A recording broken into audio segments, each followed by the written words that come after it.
ನಮಸ್ಕಾರ ಸ್ನೇಹಿತರೆ, welcome to Kempee's kitchen. ಇವತ್ತು ಶುಕ್ರವಾರದ ಲಾಗನ್ನು ಶೇರ್ ಮಾಡ್ತಾ ಇದ್ದೀನಿ. ಬೆಳಗ್ಗೆ ಎದ್ದು ಸ್ಟವನ್ನು ಒರೆಸ್ಕೊಂಡು ಕೆಲಸ ಶುರು ಮಾಡ್ತಾ ಇದ್ದೀನಿ. ಬನ್ನಿ ಸ್ನೇಹಿತರೆ, ವಿಡಿಯೋ ಶುರು ಮಾಡೋಣ. ವಿಡಿಯೋ ಇಷ್ಟ ಆದಲ್ಲಿ ಒಂದು ಲೈಕ್ ಕೊಡಿ. ಹೊಸ್ದಾಗಿ ನೋಡ್ತಾ ಇರೋರು ಸಬ್ಸ್ಕ್ರೈಬ್ ಮಾಡ್ಕೊಳ್ಳಿ. ನಿಮ್ಮ ಅನಿಸಿಕೆ ಅಭಿಪ್ರಾಯಗಳನ್ನು ಕಾಮೆಂಟ್ ಹಾಕಿ ಅಂತ ಹೇಳ್ತಾ ವೆಲ್ಕಮ್ ಟು ಕೆಂಪೀಸ್ ಕಿಚನ್. ಇವತ್ತು ಶುಕ್ರವಾರ, ಯಾರೆಲ್ಲ ಆಷಾಢದ ಶುಕ್ರವಾರ ಮಾಡ್ತೀರಾ ಖಂಡಿತ ಮಾಡಿ. ಆ ಒಂದು ದುರ್ಗೆ ಮಾತೆಗೆ ತುಂಬ ಪ್ರಿಯವಾದಿದ್ದು, ಒಂದು ಹೆಣ್ಣು ದೇವರಿಗೆ ತುಂಬ ಪ್ರಿಯವಾಗಿರುವಂಥ ಶುಕ್ರವಾರ ಆಷಾಢ ಶುಕ್ರವಾರ. ಆಷಾಢ ಮಾಸದಲ್ಲಿ ಯಾವುದೇ ಒಂದು ಕೆಲಸಗಳನ್ನು ಮಾಡೋದಾದ್ರೂ ಅದು ಪೂಜೆ ಪುನಸ್ಕಾರ ಮಾತ್ರ. ನಾನು ಹೇಳ್ತಾ ಇರೋದು ದೇವ್ರು ಕೈ ಹಿಡಿತಾರೆ ಅಂತ ಹೇಳ್ತಾರೆ, ದೇವರು ಒಲಿತಾರೆ ಅಂತ ಹೇಳ್ತಾರೆ. ಹೋಮಗಳಾಗಿರ್ಬೋದು, ಪೂಜೆಗಳಾಗಿರ್ಬೋದು, ವ್ರತಗಳಾಗಿರ್ಬೋದು ತುಂಬ ರೀತಿಯಲ್ಲಿ ಮಾಡ್ತಾರೆ ಆಷಾಢ ಶುಕ್ರವಾರ ದಿನ. ದಯವಿಟ್ಟು ಯಾರೋ ಮನೆಯಲ್ಲಿ ನಿಂಬೆಹಣ್ಣಿನ ದೀಪವನ್ನು ಹಚ್ಚಲಿಕ್ಕೆ ಹೋಗಬೇಡಿ. ಲಕ್ಷ್ಮೀ ಪೂಜೆ ಅಲ್ವಾ, ಲಕ್ಷ್ಮಿ ಮಾಡಿದರೆ ಏನಾಗುತ್ತೆ ಅಂತೆಲ್ಲ ಅಂದ್ಕೊಂಡು ದೀಪವನ್ನು ಹಚ್ಚೋದಕ್ಕೆ ಹೋಗಬೇಡಿ. ನಿಮ್ಮೇನಾದ್ರು ನಿಂಬೆಹಣ್ಣಿನ ದೀಪ ಹಚ್ಚಬೇಕು ಅನ್ನೋದಾದರೆ ದೇವಸ್ಥಾನಗಳಲ್ಲಿ ಹೆಣ್ಣು ದೇವರು ಯಾವುದಾದ್ರೂ ಸರಿ, ಲಕ್ಷ್ಮಿ ಆಗಿರ್ಬೋದು, ದುರ್ಗೆ ಆಗಿರ್ಬೋದು, ಕಾಳಿ ಆಗಿರ್ಬೋದು, ಸರಸ್ವತಿ ಆಗಿರ್ಬೋದು, ಯಾವುದೇ ಒಂದು ಹೆಣ್ಣು ದೇವಸ್ಥಾನದಲ್ಲಿ ನೀವು ನಿಂಬೆಹಣ್ಣಿನ ದೀಪವನ್ನು ಹಚ್ಚೋದ್ರಿಂದ ತುಂಬ ಒಳ್ಳೆಯದಾಗುತ್ತೆ. ಮನೇಲಾಗಲಿ ಅಥವಾ ಮನೆಗೆ ಪೂಜೆ ಮಾಡಿಬಿಟ್ಟು ಹೊರಗಡೆ ತೊಗೊಂಡೋಗಿಡ್ತೀನಿ ಅನ್ನೋದಾಗಲಿ ದಯವಿಟ್ಟು ಮಾಡೋದಕ್ಕೆ ಹೋಗಬೇಡಿ. ಮನೆಯಲ್ಲಿ ಬೆಲ್ಲದ ಆರತಿ ಮಾಡಿ, ತಂಬಿಟ್ಟಿನ ಆರತಿ ಮಾಡಿ, ತುಂಬಾ ಒಳ್ಳೆಯದು ಅಂತ ಹೇಳ್ತೀನಿ. ಖಂಡಿತ ನಿಜವಾಗ್ಲೂ ಬೆಲ್ಲದ ಆರತಿ ಮಾಡೋದೇನು ತುಂಬ ಕಷ್ಟ ಏನಲ್ಲ. ತುಪ್ಪದ ಬತ್ತಿ ಅಂತ ಬರುತ್ತೆ, ತಗೊಳ್ಳಿ. ಮಡಿಯಿಂದ ತುಪ್ಪನ ಬೆಣ್ಣೆ ತಂದು ಕರಗಿಸಿ ಅದನ್ನು ತುಪ್ಪ ಮಾಡ್ಕೊಳ್ಳಿ. ತುಪ್ಪದ ಬತ್ತಿನ ಅದಕ್ಕೆ ಅದನ್ನ ಸ್ನಾನ ಮಾಡಿಯೇ ಮಾಡಬೇಕು. ಎಲ್ಲನೂ ಪ್ರೋಸೆಸ್ನ ಮೈಲಿಗೆಯಿಂದ ಮಾಡೋ ಹಾಗಿಲ್ಲ, ಆಯಿತಾ. ಸ್ನಾನ ಮಾಡಿಯೇ ಈ ಬೆಣ್ಣೆ ಕರಗಿಸೋದೆಲ್ಲ ಮಾಡಿಕೊಂಡು ಬೆಲ್ಲ ತಂದು ಅದಕ್ಕೆ ತುಪ್ಪವನ್ನು ಹಾಕಿ ಹೇಗೆ ಮಾಡೋದು ಅಂತ ಮುಂದಿನ ವೀಡಿಯೋದಲ್ಲಿ ನಾನು ಖಂಡಿತ ಹೇಳ್ತೀನಿ ಸ್ನೇಹಿತರೆ. ಏಕೆಂದರೆ ಇವತ್ತು ನಾನು ಪೂಜೆ ಮಾಡೋ ಹಾಗಿರಲಿಲ್ಲ, ಹಾಗಾಗಿ ಯಾವುದೋ ಪ್ರೋಸೆಸ್ನ ತೋರಿಸಿಲ್ಲ. ಸೋಮವಾರಲಾಗಲಿ ಖಂಡಿತ ನಿಮ್ಗೆ ಯಾವ ರೀತಿ ಪೂಜೆ ಮಾಡ್ಬೋದು ಬೆಲ್ಲದ ಆರತಿನ ನಾನು ಯಾವ ರೀತಿ ಮಾಡ್ತೀನಿ ಅಂತ ಹೇಳ್ತೀನಿ. ನೀವು ಯಾವ ರೀತಿ ಅಂತಲ್ಲ, ನಾನು ಯಾವ ರೀತಿ ಮಾಡ್ತೀನಿ ಅಂತ ಹೇಳ್ತೀನಿ. ಮೊದಲನೇದಾಗಿ ನಾನು ಯಾರನ್ನು ನೋಡಿ ನಾನು ಕಲ್ತಿದ್ದಲ್ಲ. ನಮ್ಮ ಮನೆಯಲ್ಲಿ ಹೇಗೆ ಮಾಡ್ತಾಯಿದ್ರು ಅಂಥ ಪೂಜೆಗಳನ್ನು ಮಾತ್ರ ನಾನು ಮಾಡೋದು. ಹೊಸದಾಗಿ ಯಾವುದೇ ರೀತಿ ಪೂಜೆ ಪುನಸ್ಕಾರಗಳನ್ನು ನಾನು ಮಾಡೋದಿಲ್ಲ, ಈಗಲೇ ಹೇಳ್ತಾ ಇದ್ದೀನಿ.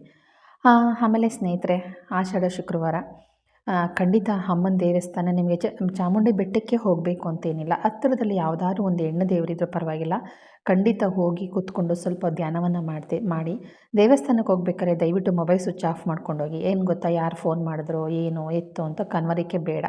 ಮನೆಯಿಂದ ಹೊರಡಬೇಕಾದ್ರೆ ದೇವಸ್ಥಾನ ಬಂದು ತಲುಪಿದ ತಕ್ಷಣ ದೇವಸ್ಥಾನ ತಲುಪಿದ್ದೀನಿ, ಫೋನ್ ಸ್ವಿಚ್ ಆಫ್ ಮಾಡ್ತಾಯಿದ್ದೀನಿ ಅಂತ ಗಂಡ ಮಕ್ಕಳಿಗೆ ಹೇಳಿಬಿಟ್ಟು ನೀವು ದೇವಸ್ಥಾನದೊಳಗಡೆ ಹೋಗಿ. ದೇವರನ್ನ ಕೆಲವೊಂದು ಕ್ಷಣಗಳು ಇರುತ್ತೆ, ಅಮೃತ ಗಳಿಕೆ ಅಂತ ಇರುತ್ತೆ. ಆ ಗಳಿಗೆಗಳು ಯಾರಿಗೂ ಗೊತ್ತಿರೋದಿಲ್ಲ, ಯಾವ ಪುರೋಹಿತರಿಗೂ ಗೊತ್ತಿರೋದಿಲ್ಲ. ಆ ಗಳಿಗೆಗಳಲ್ಲಿ ನಾವು ಕೇಳ್ತಕ್ಕಂತಹ ವರಗಳಾಗಿರ್ಬೋದು, ಬೇಡಿಕೆಗಳಾಗಿರ್ಬೋದು, ನಮ್ಮ ಮನಸ್ಸಲ್ಲಿ ಬಂದು ಒಂದು ಪಿಕ್ಚರ್ ಥರ ಬಂದೋಗುತ್ತೆ, ಹಿಂಗೆ ಹೋಗುತ್ತೆ ಅಲ್ವಾ. ಅಂಥ ಒಂದು ಕೆಲವೊಂದು, ಈಗ ನಾವೇನೋ ಅಂದ್ಕೊಂಡಿರ್ತೀನಿ, ಅಯ್ಯೋ ಮೊನ್ನೆ ತಾನೇ ಅಂದ್ಕೊಂಡಿದ್ನಲ್ಲ, ಇಷ್ಟು ಬೇಗ ಹಿಡಿಯುತ್ತಲ್ವ, ಅಯ್ಯೋ ಮೊನ್ನೆ ತಾನೇ ಈ ಮಾತು ಅಂದಿದ್ದೆ, ಆಗಲೇ ಈ ಥರ ಆಗೋಯ್ತಾ. ಈ ಥರ ಒಂದು ಅಮೃತ ಗಳಿಗೆಗಳಲ್ಲಿ ನೆನೆಸ್ಕೊಳ್ಳೋ ಅಂಥ ಮಾತುಗಳು ಅಥವಾ ವಾಕ್ಯಗಳು ಇರ್ತಾವಲ್ಲ, ಆಡೋ ಮಾತುಗಳಾಗಿರ್ಬೋದು, ನೆನೆಸ್ಕೊಳ್ಳೋ ಅಂಥವಾಗಿರ್ಬೋದು, ಅವೆಲ್ಲ ಬೇಗ ಸಕ್ಸಸ್ ಕಾಣುತ್ತೆ. ಹಾಗಾಗಿ ದೇವಸ್ಥಾನಕ್ಕೆ ಹೋದಾಗ ಅಥವಾ ಧ್ಯಾನವನ್ನು ಮಾಡ್ತಿರ್ಬೇಕಾದ್ರೆ ಅಥವಾ ದೇವರನ್ನು ಕೂತ್ಕೊಂಡು ನೀವು ಎಲ್ಲರೂ ಕೂತಿರಿ ನೆನೆಸ್ಕೊಳ್ತೀರಲ್ವ, ಆ ಟೈಮಲ್ಲಿ ದಯವಿಟ್ಟು ಮೊಬೈಲ್ನಿಂದ ದೂರ ಇರಿ ಅಂತಲೇ ಹೇಳ್ಬೋದು. ಮೊಬೈಲಿಂದ ದೂರ ಇರಿ ಅನ್ನೋದಕ್ಕಿಂತ ಹೆಚ್ಚಾಗಿ ಅದ್ರ ಬರೋವಂಥ ವೈಬ್ರೇಷನ್ನು ನಮ್ಮ ಮನಸ್ಸನ್ನು ಹಾಳು ಮಾಡೋದರಲ್ಲಿ ಎರಡು ಮಾತಿಲ್ಲ. ಖಂಡಿತ ಮನಸ್ಸನ್ನು ಹಾಳು ಮಾಡುತ್ತೆ, ಖಂಡಿತವಾಗ್ಲೂ. ಯಾಕೆಂದರೆ ಆ ಒಂದು ಮೊಬೈಲ್ ತರಂಗಗಳಿಂದನೇ ಗುಬ್ಬಚ್ಚಿ ಮಾಯ ಆಗಿರಬೇಕಾದ್ರೆ ಇನ್ನು ಮನುಷ್ಯರು ನಾವು ಯಾವ ಲೆಕ್ಕ ಅಲ್ವಾ. ಬನ್ನಿ, ಇವತ್ತು ಬೆಳಿಗ್ಗೆ ಎದ್ದು ತರಕಾರಿ ಹಾಕಿ ಉಪ್ಪಿಟ್ಟನ್ನು ಮಾಡ್ತಾಯಿದ್ದೀನಿ. ಬಟಾಣಿ, ಇದು ನವಿಲುಕೋಸು, ಕ್ಯಾರೆಟು, ಬೀನ್ಸು ಇಷ್ಟನ್ನು ಹಾಕಿಬಿಟ್ಟು ಇದು ತರಕಾರಿ ಉಪ್ಪಿಟ್ಟನ್ನು ಮಾಡ್ತಾಯಿದ್ದೀನಿ. ತುಂಬಾ ಚೆನ್ನಾಗಿತ್ತು, ಮಾತ್ರ ಸೈಕ್ಕಾಗಿತ್ತು ಅಂತ ಹೇಳ್ತೀನಲ್ಲ. ಯಾವತ್ತೂ ಉಪ್ಪಿಟ್ಟು ತಿಂದಿದ್ದವಳು ಇವತ್ತು ಉಪ್ಪಿಟ್ಟು ತಿಂದುಬಿಟ್ಟೆ ನಾನು. ಅಷ್ಟು ಚೆನ್ನಾಗಿತ್ತು, ಸಿಂಪಲಾಗಿ ಮಾಡಿದ್ದೀನಿ. ನೀವೆಲ್ಲ ಹೇಗೆ ಮಾಡ್ತೀರೋ ಅದೇ ಥರನೇ. ಗಡಿಯಾರ ಮನೆಯಲ್ಲಿ ಯಾಕೋ ಸಿಕ್ಕಾಬಿಟ್ಟೆ ಸ್ಲೋ ನಡೀತಾ ಇತ್ತು ಗಡಿಯಾರ, ಇಲ್ಲ ಅಂತಲ್ಲ. ಒಂದಿನಕ್ಕೆ 2 ಅವರ್ 3 ಅವರ್ ಲೇಟಾಗಿ ಅದು ಗಡಿಯಾರ ಓಡ್ತಾಯಿತ್ತು. ಶಲ್ಲು ವೀಕ್ ಆಗಿದೆ ಅಂದ್ಬಿಟ್ಟು ತಕ್ಷಣ ಶಲ್ಲನ್ನು ಚೇಂಜ್ ಮಾಡಿದೆ. ಗಡಿಯಾರದ ಮೇಲೆ ಯಾವುದೇ ಕಾರಣಕ್ಕೂ ಧೂಳು ಕೂರಿಸ್ಬಾರ್ದು, ಗಡಿಯಾರದ ಗ್ಲಾಸ್ ಹೊಡಿಬಾರ್ದು, ಗಡಿಯಾರದ ಶೆಲ್ ತೀರೋಗ್ದಿರೋ ನೋಡ್ಕೋಬೇಕು. ಮನೆಯಲ್ಲಿ ಜಾಸ್ತಿ ಗಡಿಯಾರಗಳು ಇರಬಾರ್ದು ಅಂತ ಹೇಳ್ತಾರೆ. ಅದಂತೂ ನಿಜನೇ ಸ್ನೇಹಿತರೆ. ಯಾಕೆ ಗೊತ್ತಾ, ಇಂಥದೇ ಮೂಲೆಯಲ್ಲಿ ಗಡಿಯಾರ ಹಾಕಬೇಕು ಅನ್ನೋ ಮಾತಿದೆ. ಎಲ್ಲಂದ್ರೆ ಅಲ್ಲೇ ಗಡಿಯಾರನ ಹಾಕೋ ಹಾಗಿಲ್ಲ. ಹೌದು. ನಾವು ಓಡಾಡೋ ದಾರಿನಲ್ಲಿ ಈಗ ಒಂದು ಮನೆ ಇರುತ್ತೆ ಅಂದರೆ ಬಾಗಿಲು ಕೆಳಗಡೆ ಹಾಕ್ಬಿಟ್ಟು ಹಿಂಗೆ ತಲೆ ಎತ್ತಿ ನೋಡ್ತೀವಿ. ಆ ಗಡಿಯಾರದ ಕೆಳಗಡೆನೇ ಓಡಾಡ್ತಿರ್ತೀವಿ ನಾವು. ಆ ಥರ ಆಗಬಾರ್ದು ಅನ್ನೋದಿದೆ. ಉತ್ತರ ದಿಕ್ಕಿಗೆ ನಾವು ಗಡಿಯಾರನ ಅಂದರೆ ನೇತಾಕಬೇಕು. ಉತ್ತರ ದಿಕ್ಕಿಗೆ ಕನ್ನಡಿಯನ್ನು ಇಡಬೇಕು. ಇವೆಲ್ಲ ವಾಡಿಕೆಗಳಿದ್ದಾವೆ. ಸುಮ್ಮನೆ ದೊಡ್ಡವರು ಕೆಲವೊಂದು ಆಚಾರ ವಿಚಾರಗಳನ್ನು ಮಾಡಿರೋದಿಲ್ಲ. ಹೌದಲ್ವಾ? ಓಕೆ ಸ್ನೇಹಿತರೆ, ಇವತ್ತು ಉಪ್ಪಿಟ್ಟಿನ ಜೊತೆಗೆ ಪಾಲಕ್ ಹಾಕ್ಬಿಟ್ಟು ಬೇಳೆ ಸಾಂಬಾರು ಮಾಡ್ತಾಯಿದ್ದೀನಿ. ತುಂಬಾ ಚೆನ್ನಾಗಿರುತ್ತೆ. ನಿಮಗೆಲ್ಲ ಗೊತ್ತಿರುತ್ತೆ ಬೇಳೆ ಸಾಂಬಾರು ಹೇಗೆ ಮಾಡೋದು ಅಂತ. ಇದನ್ನು ಕುಕ್ಕರ್ಗೆ ಹಾಕಿನೂ ಬೇಯಿಸ್ತಾ ಇಲ್ಲ ನಾನು, ಹಾಗೆಯೇ ಒಗ್ಗರಣೆಗೆ ಹಾಕ್ತಾಯಿದ್ದೀನಿ ಸೊಪ್ಪನ್ನು. ಕುಕ್ಕರ್ಗೆ ಹಾಕೋದ್ಕಿಂತ ಒಗ್ಗರಣೆಯಲ್ಲಿ ಅಂದರೆ ಕುಕ್ಕರಲ್ಲಿ ಬೇಳೆ ಬೇಯಿಸ್ಕೊಂಡು ಒಗ್ಗರಣೆಯಲ್ಲಿ ಸೊಪ್ಪನ್ನು ಬಾಡಿಸ್ಕೊಂಡು ಬೇಳೆ ಸಾಂಬಾರು ಮಾಡ್ಕೊಳ್ಳೋದ್ರಿಂದ ತುಂಬ ಟೇಸ್ಟಿಯಾಗುತ್ತೆ ಸಾಂಬಾರು. ಖಂಡಿತವಾಗ್ಲೂ ಟ್ರೈ ಮಾಡಿ ಸ್ನೇಹಿತರೆ. ಟ್ರೈ ಮಾಡ್ದೇ ಇರೋದಕ್ಕೆ ಹೋಗಬೇಡಿ. ಜೀವನದಲ್ಲಿ ಒಂದು ಮಾತನ್ನು ಹೇಳ್ತಾ ಇರ್ತಾರೆ ದೊಡ್ಡವರು, ನಮಗೆ ಬೆಲೆ ಇಲ್ಲದಿರೋ ಕಡೆ, ನಮ್ಮ ಮಾತಿಗೆ ಗೌರವ ಇಲ್ಲದಿರೋ ಕಡೆ ನಾವು ಯಾವತ್ತೂ ಜಾಗದಲ್ಲಿ ಇರಬಾರ್ದು ಅಂತ ಹೇಳ್ತಾರೆ. ಹಾಗೆ ಇನ್ನೂ ಒಂದು ಮಾತು ಹೇಳ್ತಾರೆ, ಮೈ ಮೇಲೆ ಬಿದ್ದು ಯಾರಿಗೂ ಸಹಾಯ ಮಾಡಬಾರ್ದು. ಇವತ್ತಿನ ದಿನದಲ್ಲಿ ಯಾರೂ ದಡ್ರಲ್ಲ, ನಮ್ಮನ್ನು ದಡ್ರು ಮಾಡೋದಕ್ಕೆ ನೋಡ್ತಾರೆ ಅಷ್ಟೇ ಅಂತ. ಅದು ಎಷ್ಟರ ಮಟ್ಟ ಸತ್ಯ ಅಂತ ಹೇಳ್ತೀರಾ? ಖಂಡಿತವಾಗ್ಲೂ ಕಮೆಂಟ್ ಹಾಕಿ. ಬದುಕಲ್ಲಿ ಯಾವತ್ತೂ ನಮ್ಮ ಮಾತಿಗೆ ಬೆಲೆ ಇಲ್ಲವೋ ಒಂದು ಸಲ, 2 ಸಲ, 3ನೇ ಸಲ ಹೇಳಿ. ಅವರು ವಯಸ್ಸಾಗಿರೋ ಆಗಿರಲಿ, ಅಮ್ಮಂದಿರಾಗಿರಲಿ, ಅಜ್ಜಿದಿರಾಗಿರಲಿ, ಹೊರಗಡೆಯವರಾಗಿರಲಿ, ಮನೆ ಒಳಗಡೆ ಇರೋರಾಗಿರಲಿ, ಯಾರಿಗೆ ಆದ್ರೂ ಅಷ್ಟೇ 1 ಸಲ, 2 ಸಲ, 3ನೇ ಸಲ ಹೇಳಿ. ಒಂದು ಸಲ ಅವರು ನೆಗ್ಲೆಕ್ಟ್ ಮಾಡ್ತು ಅಂತಂದರೆ ಪದೇ ಪದೇ ಮಾತುಗಳನ್ನು, ಯಾವುದೇ ರೀತಿ ಬುದ್ಧಿವಾದಗಳನ್ನು ಹೇಳೋದಕ್ಕೂ ಹೋಗಬೇಡಿ. ಖಂಡಿತವಾಗ್ಲೂ ಇನ್ನೂ ಕೆಲವರು ಇರ್ತಾರೆ, ಅಜ್ಜಿದಿರನ್ನ, ಅಮ್ಮನ್ನ ಹೀಯಾಳಿಸಿ ಮಾತಾಡೋದು. ಇನ್ನೂ ಯಾವ ಕಾಲದಲ್ಲಿ ಇದೆಯಾ? ಒಬಿರಾಯನ ಕಾಲದಲ್ಲೇ ಇದೆಯಾ? ನೀನು ಒಬಿರಾಯನ ಕಾಲದ ಮಾತನ್ನು ಬಿಟ್ಬಿಡಮ್ಮ, ಇನ್ನು ಈ ಕಾಲಕ್ಕೆ ಬಾ ಅಂತ. ಜೀವನದಲ್ಲಿ ಎಲ್ಲದಕ್ಕಿಂತ ಅನುಭವ ತುಂಬ ದೊಡ್ಡದಂತೆ. ಅನುಭವದ ಮುಂದೆ ಇನ್ಯಾವುದೂ ಇಲ್ಲ. ಲೈಫಲ್ಲಿ ಕನಸಿನ ಲೋಕನೇ ಬೇರೆ, ವಾಸ್ತವನೇ ಬೇರೆ ಇರುತ್ತೆ. ಆದರೆ ಅನುಭವನೇ ಬೇರೆ ಇರುತ್ತೆ. ಅನುಭವ ಅಂತಂದರೆ ಇಂದೊಂದೆಲ್ಲ ನೆನೆಸ್ಕೊಂಡು ಜೀವನದಲ್ಲಿ ಕಷ್ಟಪಟ್ಟಿರೋದನ್ನು. ವಾಸ್ತವ ಅಂತಂದರೆ ಈ ಕ್ಷಣ ನಾವೇನು ಬದುಕ್ತೀವಿ ಅದು. ಅನುಭವಕ್ಕಿಂತ ದೊಡ್ಡದು ಇನ್ಯಾವುದೂ ಇಲ್ಲ ಅಂತಾರೆ. ಯಾವತ್ತೂ ಯಾರೇ ಆಗಲಿ, ಮಗಳಾಗಿರಲಿ, ತಾಯಿ ಆಗಿರಲಿ, ಮೊಮ್ಮಕ್ಕಳಾಗಿರಲಿ, ಯಾವತ್ತೂ ಆ ಮಾತನ್ನು, ನಮ್ಮ ಮಾತು ಬೆಲೆ ಕೊಡೋದಿಲ್ವೋ ಖಂಡಿತ ಅವರಿಗೆ ಬುದ್ಧಿವಾದವನ್ನು ಹೇಳೋದಕ್ಕೆ ಹೋಗಬೇಡಿ. ಜೀವನದಲ್ಲಿ ಕಷ್ಟ ಅಂತ ಬರ್ತಾರೆ ನೋಡಿ, ಆವತ್ತಿಗೆ ಬುದ್ಧಿವಾದ ಹೇಳಿ. ದೊಡ್ಡವರು ಹೇಳೋ ಮಾತು, ನಮ್ಮ ಮಾತಿಗೆ ಬೆಲೆ ಇಲ್ಲಿರೋ ಕಡೆ, ನಮಗೆ ಗೌರವ ಸಿಗದೇ ಇರೋ ಕಡೆ ಒಂದು ಹೆಜ್ಜೆನೂ ಇಡಬಾರ್ದು. ನಮ್ಮ ಕಾಲಲ್ಲಿರೋ ಚಪ್ಪಲಿನೂ ಆ ಕಡೆ ಹೋಗಬಾರ್ದು ಅಂತ ಹೇಳ್ತಾರೆ. ಅಲ್ಲಿಗೆ ಆ ಮಾತಿಗೆ ಎಷ್ಟು ಶಕ್ತಿ ಇರಬೇಡ, ಆ ಮಾತಿನಲ್ಲಿ ಎಷ್ಟು ಕೋಪ, ರೋಷ, ಆವೇಶ ಇರಬೇಡ. ನೀವೇ ಯೋಚನೆ ಮಾಡಿ. ಹೌದಾ ಅಲ್ವಾ? ಹೌದು. ಕಷ್ಟದಲ್ಲಿದ್ದಾರೆ ಅಂತ ಫ್ರೆಂಡ್ಗಾಗಲಿ, ಸಂಬಂಧಿಕರಿಗಾಗಲಿ, ಯಾರಿಗಾದ್ರೂ ಸಹಾಯ ಮಾಡೋದು, ವೈದ್ಯಕೀಯವಾಗಿ ಸಹಾಯ ಮಾಡೋಕ್ಕೆ ಹೋಗೋದು, ಜಗಳದಲ್ಲಿ ಸಹಾಯ ಮಾಡೋಕ್ಕೆ ಹೋಗೋದು, ದುಡ್ಡನ್ನು ಕಾಸು ವಿಚಾರದಲ್ಲಿ ಶ್ಯೂರಿಟಿ ಕೊಡೋದು, ಸಾಲ ದುಡ್ಡು ಕಾಸು ಕೊಡೋದು, ಒಡವೆ ಕೊಡೋದು, ಅಥವಾ ಮಾತು ಮಧ್ಯದಲ್ಲಿ ಹೋಗಿ ನಿಂತ್ಕೊಳ್ಳೋದು, ಇವೆಲ್ಲವನ್ನು ನಾವು ಮಾಡ್ತೀವಿ. ಹೌದಲ್ವಾ? ಯಾವತ್ತೂ ಸಹಾಯ ಅಂತ ಅನ್ನೋದನ್ನು ಅವ್ರು ಕೇಳಬೇಕು ನಮ್ಮನ್ನು. ಎದುರುಗಡೆ ಇರೋ ವ್ಯಕ್ತಿ ಬಂದು ನನಗೆ ಹೆಲ್ಪ್ ಮಾಡು, ಇನ್ನೊಂದು ಸಹಾಯ ಆಗಬೇಕು, ನಾನು ಇಂಥ ಕಷ್ಟದಲ್ಲಿದ್ದೀನಿ ಅಂತ ಕೇಳಿದಾಗ ನಾವು ಆ ಸಹಾಯ ಮಾಡಿದಾಗಲೇ ನಮ್ಮ ಬೆಲೆ ಹೊರ್ತು, ಎದುರುಗಡೆ ಇರೋ ವ್ಯಕ್ತಿ ಕೇಳೋಕ್ಕೂ ಮುಂಚೆ ನಾವು ಸಹಾಯ ಮಾಡಿದ್ರೆ ಆ ಮಾತಿಗೆ ಯಾವತ್ತೂ ಬೆಲೆ ಇರೋದಿಲ್ಲ. ಹೌದು. ಮುಂದೊಂದು ದಿನ ಒಂದು ಮಾತು ಬರುತ್ತೆ, ಸಮಯ, ಸಂದರ್ಭ, ಸನ್ನಿವೇಶ ಎದುರುಗಡೆ ಇರೋ ವ್ಯಕ್ತಿ ಕಷ್ಟಗಳೆಲ್ಲ ಕಳೆದ ಮೇಲೆ ಹೇಳುವಂಥ ಮಾತು ಒಂದೇ, ನಾನು ಯಾರ ಸಹಾಯನೂ ನಾವು ಪಡ್ಕೊಂಡಿಲ್ಲ, ನನ್ನ ಕಷ್ಟದಲ್ಲಿ ನಾನೊಬ್ಬಳೇ ನಿಂತ್ಕೊಂಡು ನನ್ನ ಕಷ್ಟನ ನಾನೇ ಫೇಸ್ ಮಾಡಿದೆ ಅಂತ ಹೇಳ್ತಾರೆ. ಕೆಲವೊಂದು ಸಂದರ್ಭಗಳಲ್ಲಿ ಸಹಾಯ ಮಾಡಿರೋ ವ್ಯಕ್ತಿಗೂ ಅವಮಾನ ಮಾಡ್ತಾರೆ. ಏನಂತ ಗೊತ್ತಾ? ನಿನ್ನನ್ನು ನಾನು ಕರೆದಿದ್ನಾ? ನಿನ್ನನ್ನು ದಕ್ಷಿಣೆ ಕೊಟ್ಟು ಕರೆದಿದ್ನ ನನಗೆ ಸಹಾಯ ಮಾಡು ಅಂತ? ನೀನು ಯಾಕೆ ಬಂದೆ? ನನ್ನ ಕಷ್ಟ, ನನ್ನ ಹಣೆಬರ ನಾನು ಅನುಭವಿಸ್ತಿದ್ದೆ, ನೀನು ಯಾಕೆ ಬಂದೆ ಅಂತ ಕೇಳ್ತಾರೆ. ಸಹಾಯ ಮಾಡಿರೋರು ಬೇರೆ ಇರೋದಿಲ್ಲ. ಹಾಗಾಗಿ ಯಾವತ್ತಿಗೆ ಆದ್ರೂ ಇವತ್ತಿನ ದಿವಸದಲ್ಲಿ ಯಾರೂ ದಡ್ರಲ್ಲ. ದಡ್ರ ಥರ ಇರುವಂಥ ಬುದ್ಧಿವಂತರು, ಮಹಾಪ್ರಚಂಡರು ಭೂಮಿ ಮೇಲೆ ತುಂಬ ಜನ ಇದ್ದಾರೆ. ದಡ್ರ ಥರ ನಟನೆ ಮಾಡ್ತಾರೆ ಹೊರತು ಯಾರು ನಿಜವಾದ ದಡ್ರಂತೂ ಖಂಡಿತ ಇಲ್ಲ. ಎಲ್ಲ ಬುದ್ಧಿವಂತರೇ. ಯಾರಿಗೂ ಸಹಾಯ ಮಾಡೋಕ್ಕೆ ಹೋಗಬೇಡಿ. ಯಾರನ್ನು ಅಷ್ಟು ಸುಲಭವಾಗಿ ನಂಬೋದಕ್ಕೆ ಹೋಗಬೇಡಿ. ಹೆಣ್ಮಕ್ಳು ವಿಚಾರಕ್ಕೆ ಬಂದರೆ ತುಂಬ ಬೇಗ ನಂಬ್ತೀವಿ ಹೆಣ್ಮಕ್ಳುಗಳು. ಹೌದಲ್ವಾ? ನಂಬಿಕೆ ಅನ್ನೋದೇ ದೊಡ್ಡ ಅಸ್ತ್ರ ಆಗಿಬಿಟ್ಟಿದೆ ಇವತ್ತೊಂದು ದಿವಸದಲ್ಲಿ. ಮಾತು ಮಾತಿಗೆ ಮಾತು ಜೋಡಿಸ್ಕೊಂಡು ದೊಡ್ಡ ಫ್ರೆಂಡ್ಗಳಾಗಿ ಏನು ಜನ್ಮದ ಅನುಬಂಧ ಅನ್ನೋ ಥರ ಇದ್ಕೊಂಡು ಕೊನೆಗೆ ಅವ್ರ ಹತ್ರನೇ ಚಿನ್ನ ಒಡವೆ ಎಲ್ಲ ಇಸ್ಕೊಂಡು ಅವ್ರ ಹತ್ರನೇ ಸಾಲ ಸೋಲ ಮಾಡಿಕೊಂಡು ಅವ್ರ ಹತ್ರನೇ ಶುರುಟಿ ಹಾಕಿಸ್ಕೊಂಡು ಅವ್ರಿಗೆ 3 ನಾಮ ಹಾಕಿ ಹೋಗೋರು ಇದ್ದಾರೆ. ಅದಕ್ಕೆ ದೊಡ್ಡವ್ರು ಹೇಳ್ತಾರೆ ಒಂದು ಮಾತನ್ನು, ಯಾರನ್ನೇ ಆದರೂ ಮಾತಾಡಬೇಡ, ಎಷ್ಟು ಬೇಕೋ ಅಷ್ಟರಲ್ಲೇ ಇಟ್ಕೋ, ಅವಶ್ಯಕತೆಗಿಂತ ಜಾಸ್ತಿ ಮಾತಾಡೋಕ್ಕೆ ಹೋಗಬೇಡ, ನಮ್ಮನೆಯ ಗುಟ್ಟು ಗುಮಾನಿಗಳನ್ನು ಜಾಸ್ತಿ ಹೇಳಬೇಡ. ಹೌದಾ ಅಲ್ವಾ? ಇಲ್ಲ ಅವಳು ಒಳ್ಳೆಯವಳು ಅಂತ ನೀನು ನೋಡಿದ್ಯಾ? ಒಳಗಿರೋದು ಯಾರು ಕಂಡಿದ್ರು? ಒಳಗಿರೋ ವಿಷನ ಕಂಡಿರೋರು ಯಾರೂ ಕಂಡಿಲ್ಲ. ಮೀನಿನ ಮಚ್ಚೆ ಬೇಕಾದರೂ ಮೀನನ್ನು ಒಂದು ಹೆಜ್ಜೆ ಬೇಕಾದ್ರೂ ಗುರುತನ್ನ ಹಿಡಿಬೋದು. ಮನಸ್ಸಲ್ಲಿರುವಂತಹ ಮೋಸ, ವಂಚನೆ, ದಗ ಏನನ್ನೂ ಕಂಡುಹಿಡಿಯೋಕ್ಕಾಗತ್ತಾ ಅಂತ ಹೇಳೋದು. ಮೀನಿನ ಹೆಜ್ಜೆ ಗುರುತು ಬೇಕಾದ್ರೂ ಹಿಡಿಬೋದಂತೆ, ಮನಸ್ಸಲ್ಲಿರುವಂತಹ ಹೆಣ್ಣಂದಾಗಲಿ ಗಂಡಂದಾಗಲಿ ಮರ್ಮನ ಯಾರೂ ಕಂಡುಹಿಡಿಯೋಕ್ಕಾಗಲ್ಲ ಅಂತ ದೊಡ್ಡವರು ಎಷ್ಟು ಚೆನ್ನಾಗಿ ಹೇಳ್ದಿದ್ದಾರೆ ನೋಡಿ. ಹಾಗಾಗಿ ಯಾರನ್ನೇ ಆದ್ರೂ ಅಷ್ಟು ಸುಲಭವಾಗಿ ನಂಬೋದಕ್ಕೆ ಹೋಗಬೇಡಿ. ದೊಡ್ಡವರು ಗಂಡಾಗಲಿ ಹೆಣ್ಣಾಗಲಿ ನಿಜಕ್ಕೂ ಒಳಮರ್ಮವನ್ನು ಅರಿಯೋದಕ್ಕೆ ಯಾರ ಕೈಯಲ್ಲೂ ಆಗೋದಿಲ್ಲ. ಹಾಗಾಗಿ ಹೇಳ್ತಾ ಇರೋದು, ಜೀವನದಲ್ಲಿ ಹುಷಾರಾಗಿರಿ, ಎಚ್ಚರಿಕೆಯಾಗಿರಿ. ನಮ್ಮ ಗೌರವ ಸಿಗೋದ ಕಡೆ ಖಂಡಿತ ನಾವು ಸಿಗದೇ ಇರೋ ಕಡೆ ಹೆಜ್ಜೆ ಇಡೋಕ್ಕೆ ಹೋಗಬೇಡಿ. ನಾವು ಎಲ್ಲಿ ನಮ್ಮ ಗೌರವ ಸಿಗುತ್ತೋ ಬಡತನ ಸಿರಿತನ ಅನ್ನೋದನ್ನು ನೋಡೋದಕ್ಕೆ ಹೋಗಬೇಡಿ. ಜಾತಿ ಅಂತಸ್ತನ್ನು ನೀವು ಮನಸ್ಸಲ್ಲಿ ಯೋಚನೆ ಮಾಡಬೇಡಿ. ಗೌರವ ಸಿಗೋ ಕಡೆ ಖುಷಿಯಿಂದ ಸಂತೋಷವಾಗಿ ಸ್ವೀಕಾರ ಮಾಡಿ ಅದನ್ನು ಅನುಭವಿಸಿ. ಕೆಲವರಿಗೆ ಗೌರವ ಸಿಗುತ್ತೆ, ಜಾತಿ ಅಂತಸ್ತು ನೋಡ್ತಾರೆ. ಅಂತಸ್ತು ಸತ್ತಾಗ ಹೊತ್ಕೊಂಡು ಹೋಗ್ತಾರ, ಎಲ್ಲ ಬಿಟ್ಟು ಹೋಗೋದೇ ತಾನೆ. ನಮ್ಮಿಂದ ಏನೂ ಬರೋದಿಲ್ಲ, ಹೌದಾ ಅಲ್ವಾ?